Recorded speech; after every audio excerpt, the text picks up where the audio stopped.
welcome back to another issue of Sheroes Unlimited. Behind the book, I'm Jaynie Morris, founder and Chief Experience Officer at BoomerBabesLife, and I'm absolutely thrilled to have your company with us once again. Thank you also to all of you that are sending us messages and emails and saying how much you're enjoying our Behind the Book series, as much as we actually enjoy putting it together and finding amazing women over 50 who are writing incredible books of all different genres. And this episode is no exception. I have the absolute pleasure to introduce to all of you a wonderful, amazing woman who is speaking to us today from her home over in beautiful, sunny, warm Spain. Anke Herrmann, welcome to Sheroes Unlimited Behind the Book. Well, thanks so much for having me. I'm excited to be sort of in Australia again. Well, fortunately, our podcasts now go all around the world. So whilst we are, especially whilst we go working through COVID at the moment, we're all doing everything remotely. We're not out of our podcast studios at the moment, but things are still working, Anke. So it's all Absolutely. It's all happening really well. How are you going over there in Spain? Well, hanging in there in a sense, so like I guess like everywhere, it's that fine dance between opening up businesses and allowing businesses to kind of earn a living and try to keep everybody safe. And, some people think it's stupid to wear a mask, other people kind of do, and it's the same as everywhere. And, some cases have been flaring up recently. So there is this like, oh, are we going to go back in? But so yeah, all in all. It's definitely interesting times, that's for sure. Now, No Anke, doubt. before we get into your book, which I'm so excited, I can't wait to hold it up and show it to everybody. Before we get into the book, I'd really love you to share a little bit of your background so that all of our viewers and our listeners can learn a bit more about you. Okay, well, I'm originally from Germany, and and so I started out as a translator, and on my very first job, I met an Australian guy who was to become my husband for a little while. So basically, that's how I ended up living in Australia, and I quickly found that finding work as a translator was, first, it was difficult, and when I managed it, I found it was challenging, to say the least, right? Very stressful, lousy pay, and I kind of quickly realized this isn't like, I'm not going to last here. So I started to throw out my resume to anybody who'd have it, and really hit the wall of, any job I'd apply for, there was always this, but have you done this before? And my resume, like I was kind of fresh out of like 2 years out of uni, and the only job I'd had overseas, and that didn't count. Right. So, and it was really quiet. You ran around and until all that went on for a while, until a recruitment agent called me and says, I've got the job for you. Friend of mine is a managing director in a software company, and he's looking for someone just like you, right? You're going to get on like a house on fire. And we did. And so I was officially hired as his personal assistant. The thing was, he was in the process of selling his company. So he actually was out on the golf course, and I had literally all day free. And I was sitting in the middle of a software company.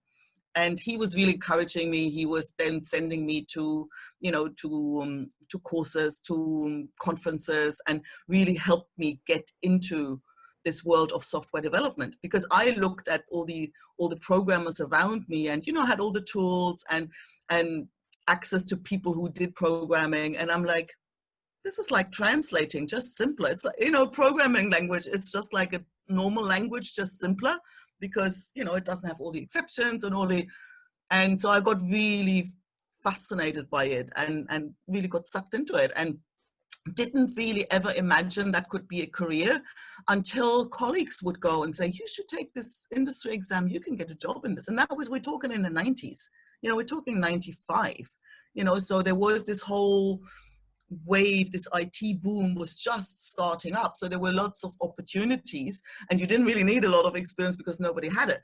And that's how and I always think that transition into a totally new career, I was, fresh out of Germany. I thought that would have never been possible in Germany.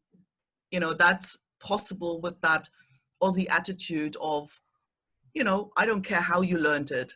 I'm just interested that you know how to do the job, and that really made it possible to totally make that shift and basically become a software developer. And that, like, ooh, that suited me to a T, because it had, and also the thing that I expected to be a challenge, because I wasn't really, I wasn't sure whether I'd want to work in an all-male office, which turned out to be not a problem at all.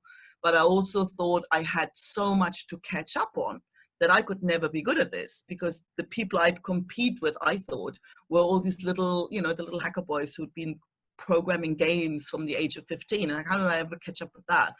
But that didn't turn out to be a problem either. And having the linguistics background really gave me an advantage that I never expected, because I was always the one who would be on the same wavelength with the tech people, but then I could talk to the client and the client would feel heard, right? And that was something that people weren't and perhaps still aren't used to.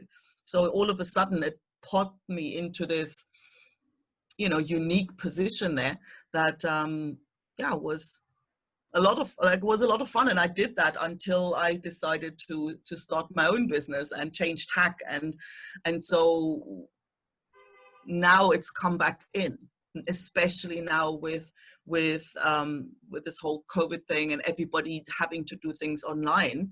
All of a sudden, this has sort of really shoved itself into the foreground again.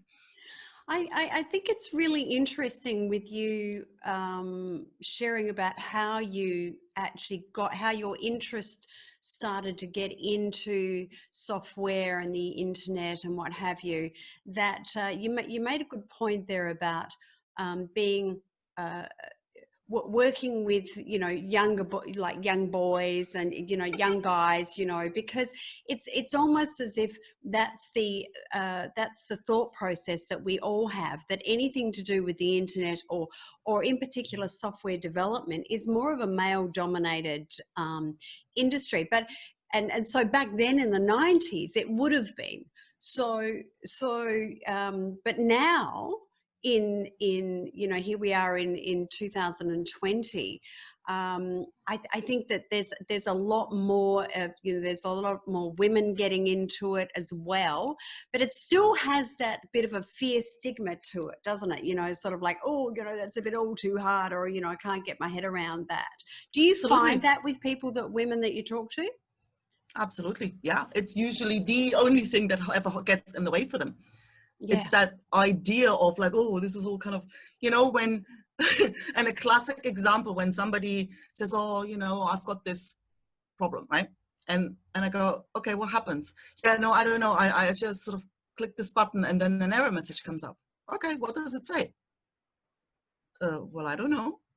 And I'm like, well, didn't you read it? Or did you take a screenshot? No. It's just kind of like, I just closed the thing. Yeah. It's almost like, I don't really understand how it works. So I'm worried that this does something to the computer and I might be breaking something, or I lose important, like there's this, and I relate to the sensation, because I am like that with video games. I'm useless, right? Before I understand what I'm supposed to do, I'm dead 3 times. And it gives you that sense like you never know where the threat's gonna come from, and that's what people often feel. Especially when it's not your thing, especially when you haven't got experience in it, so it's not. And then but the problem is the conclusion people draw out of that. Oh, I'm just not technical. Yes. Or I'm too old, or I'm a girl, like, or I'm a woman, right? So that's the conclusion. And I don't question the experience of, oh, I don't know what this is, and I'm not sure which button to press and whether the thing's going to explode in my face. I don't question that. The thing to question is the conclusion you draw from that. Yes, yes. And I think that you know, you're right, especially now with COVID and so many more people around the world are working from home, either by choice or Yeah. being forced into that situation. And so Mm. by having to now be in that situation, these tech issues and this fear of, you know, working all of those sort of things out. I mean, there is no choice. People have to work that out, and that's what I think Absolutely. is fabulous about what you do, because I know that, you know, you're an exceptional business coach and you have great platforms, and that's one of the reasons why we wanted to have you on the show today, because you have started to make things a little bit easier with this little monster, this little this little tech monster that I see is there with you on screen as well. So tell us what inspired you to write this book. Well, he's got a name now, Techie the Tech Monster. Oh, techie, high tech. He got named in a competition thing. Yeah, well, that book came about, well, I can tell you almost the day the idea was born, and that was the 15th of April. Right? And basically on the 12th of April, around that, a friend of mine sent me an invitation on Facebook, like an invitation to join a group. And that group was called Your Authority Book. And I'm like, oh, that's interesting, you know, because I've always thought, well, you know, I'd quite like to write, like the idea of writing a book has been in the back of my mind for a very long time, but it's never been a project of like now, you know, and I never had clear what it would be about. I knew it would be nonfiction, but I don't know. Yeah, it'll you know, it'll emerge when it, you know, it'll make itself seen when it's ready, right? And so this group showed up, so I joined it out of curiosity, and it turns out there was a lovely coaching colleague, and she helps people write their books, right? And so she said, well, I want to do an experiment. I want to see whether I can take a group of people through that process of getting a book published in a month. And I'm like, oh, Wow. well, that sounds Ambitious. interesting. That sounds interesting. And so she explained the motivation. And because the thing is, she says, at the end of the day, if it's your area of expertise, you don't need a lot of time to come up with the content. You know the thing, you know what you're talking about. It's just, she said, a book like that gets edited, not written. And because you've got it in your mind, you've probably got bits and pieces in videos and articles and whatever. So it's just a matter of compiling it and structuring it and then editing it, right? And so there's really no need for that to take any longer. And I'm like, I like it intense. I like it when I don't have time to talk myself out of it. I don't have time to overthink things. And so I'm like, okay, I'm in. And it felt like it was this giant nudge or whack around the head with this giant pile from the universe to say, okay, if you wanted to write a book, here you go. And so, yeah, that's how this, and then the next question was like, okay, what would it be about? And I really had a couple of ideas that, you know, two ways I was going to go, but then the tech monster one seemed more relevant and more timely and more so, and I was like, okay, Taming the Tech Monster it is. Well, look, it's a brilliant book, and so I wanted you just to delve in a little bit on this, especially for all of our viewers and our listeners, our gorgeous women over 50 who, just like me, and you know, Anke, that I would love to be a tech head and know what I'm doing, but I never do, and I don't. And I'm one of those people that is always pressing the thing and there's the error and I don't know what's going on now. And the frustration overrides everything else. So Yes. what's the premise to this? How could your book help us? Well, in a word, you see that little monster that sits there, you know, and Vicky. yeah, so I think he in essence actually sums it up, because the idea or the intention I have with the book is to show people that what looks like this scary monster is actually just a friendly little dragon who wants to play. Right? And I think that that's a great that's a great way to demonstrate exactly the whole fear element of it, isn't it? Yeah, because usually that is really the main thing that gets in. Like there's two things. There's fear, and I think the biggest misunderstanding is, I mean, and not like innocently in a way, it's the expectations people have of themselves, right? Because I mean, I guess we are bombarded with marketing messages, right? You know, build your website with 3 clicks, you know, simple website, like, you know, no experience required. Anybody can, you know, build a website. And it's true in a way, it's just misleading. Yeah. Right? It's misleading because it tries to, and everybody always loves quick and easy. You know, if you tell people, look, this is going to be a giant pain in the butt, you know, it's going to tear your hair out. It's going to be a huge learning curve. Nobody will buy anything, right? So people want to be, the promise of simple and quick and easy is just so tempting. So that's what everybody sells, right? So any platform and any software, it's always like, it's really easy, you don't need anything, you know.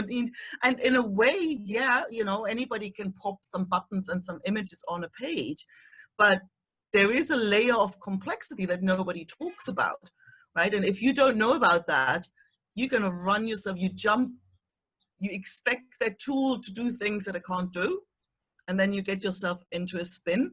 And so it's the quick and easy trap, but it's also the expectation for some reason is that, like, when you want to be a lawyer, right?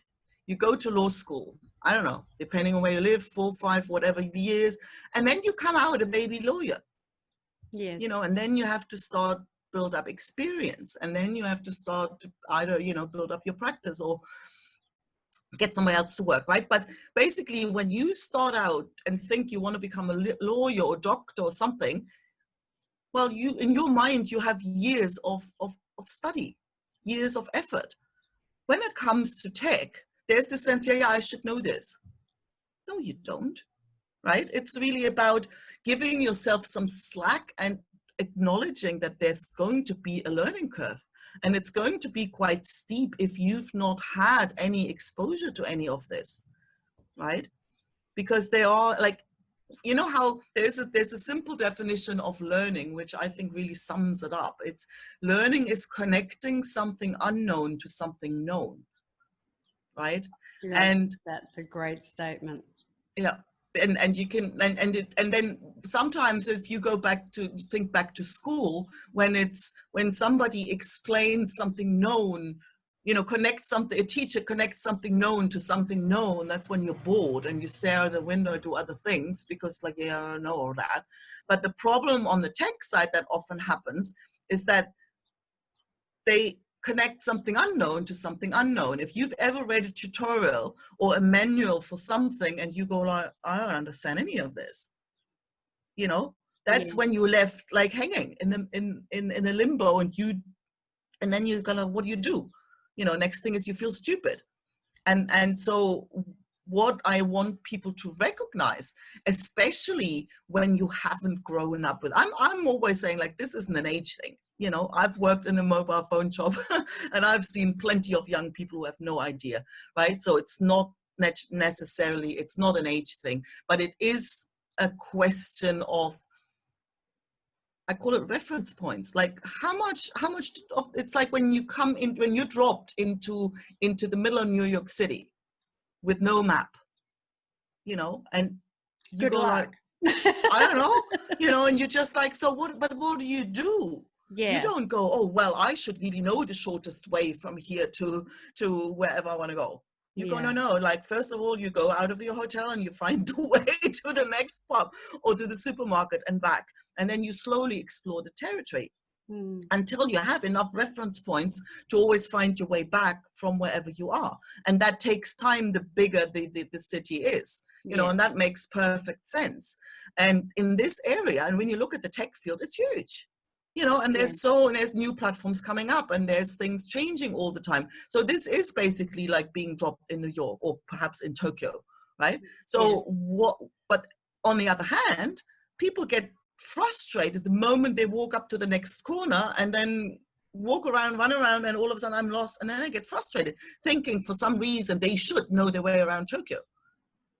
Yes. You know, so it's really give yourself some slack there. Exactly. And I think that that's a great analogy, because for your book, because, you know, for most of us, if most of us girls over 50 are to be honest, we do get constantly frustrated by the internet and about setting up things, especially those of us who have our own businesses at home, as well. And so this book, Taming the Tech Monster, is ideal. It's your roadmap, your simplistic roadmap to understanding tech, but not just understanding tech, getting on top of it, utilizing it, and making it work for you. And Anke, you have the most brilliant way of setting it out in this book so that it is simple, it's easy to understand, and reading between the lines doesn't get you all sort of fearful about it as well. I think it's a brilliant book, and you are incredible about how you've adapted with your life careers and everything to become this absolute expert in this way, and to be writing something like this that just takes the pain out of it, really, is brilliant. Now, how can people get a copy of your book? The easiest way is to go to tamingthetechmonster.com. I'm a geek, you know, I have to have the companion website to go with it. And yeah, tamingthetechmonster.com, and there are the Amazon links. And so yeah, it's all there, and it's all, there's a free community resource wall that you can sign up for, where I get, you know, it's a win-win situation. I get to geek out, I can get, you know, it's basically a place for where I post tutorials and little like tips for tools to check out, and you know, so anything tech related where you can ask questions and basically get your playful nature out when it comes to tech, because as Marie Forleo says, everything's figure outable. It applies to tech as well. Exactly. Everything is figure outable, and this book is just one of those amazing tools that that we have to have if we really want to succeed in the industry of tech and the internet, and building our businesses online as well. So all of those details will be below this podcast today. And also, Anke, you are featured in our latest issue. You've done an article for us as well to complement this and to share everything with our readers on Taming the Tech Monster. So we're looking forward to reading that as well. And look, I'd love to invite you, Anke, to perhaps again in the future we'll do some podcasts and help the girls through a little bit more. I'd love to invite you to do that as well. I would be delighted. It's because it's so rewarding, like, you know, a classic, like somebody said the other day, you know what, I got the scanner to work. I didn't know you were trying to get the scanner to work, but she goes, yeah, and I did it all by myself. And she's the one who not long ago was like, email, WhatsApp message, I don't know, you know, like literally now she runs her own Zoom calls. It's all when you shift from, oh, this is scary, to, oh, let's just see what happens, right? And that playful attitude, all of a sudden, all these ideas that people have, you know, don't have to stay stuck in their heads. You know, it's just to be able to bring those ideas to life. And that's, yeah, it's totally possible, and it's a lot of fun guaranteed. That's absolutely brilliant. The book is Taming the Tech Monster. Anke Herrmann is my special guest today on Sheroes Unlimited Behind the Book. You can get this book from tamingthetechmonster.com. All the details are below this podcast as well. And we would love you to, if you've got any comments or questions for Anke, just post them below. We'll get them to her. Don't forget to check out the latest issue of BoomerBabesLife, where she's featured in that as well. Anke, thank you so much for being our very special guest on Sheroes Unlimited Behind the Book. Thank you so much for having me. It's a delight. It's always a delight just speaking to you, especially about this topic that I think really can, make Yeah. life a lot easier. So thank you so much for having me and for the invitation for the magazine as well. So I'm You're delighted anytime you'd like to cover whatever topic on the tech monster. fantastic. Yeah. No, Basically, I'm no. I'm I'm You, you, always delighted you to and be here. Techie the Monster, I can see will be a big part of Boomer Babes Life community in the future. That's for sure. So thank you, Anke, and thank you everyone for listening, tuning in as always. Please remember to subscribe so you never miss an episode of Sheroes Unlimited Behind the Book. And of course, if you've missed any, just simply go to our BoomerBabesLife.com website, go to the podcast, and you can catch up on everything there. And in the meantime, we look forward to having your company again next time on Sheroes Unlimited Behind the Book, wherever you are in this amazing world of ours. I hope you have an absolutely fabulous day. Hi, I'm Jaynie Morris, founder and chief experience officer at BoomerBabesLife. It's been our absolute pleasure having you listening in, tuning in to this latest podcast that we have created just for you. Gorgeous, amazing women over 50 around the world, because that's what Boomer Babes Life community is all about. Everything that we do, everything that we create, we have you in mind. We want to bring to you valuable content that helps inspire you, starts making you think a little bit more, helps empower you, helps to give you ideas and information that can help you. So if you've enjoyed this episode, which I'm sure that you have, we would love you to help us share it with the world. So please share this, please like, and of course comment, give us your feedback, send us all of your details, and let us know what you're thinking. And of course, if you've got any topics that you would like us to highlight in any of our podcasts, please let us know that as well. Just send an email to info@boomerbabeslife.com.au. And of course, check everything else out at our website, BoomerBabesLife.com. Everything that you need to know, every tool, every video, every podcast.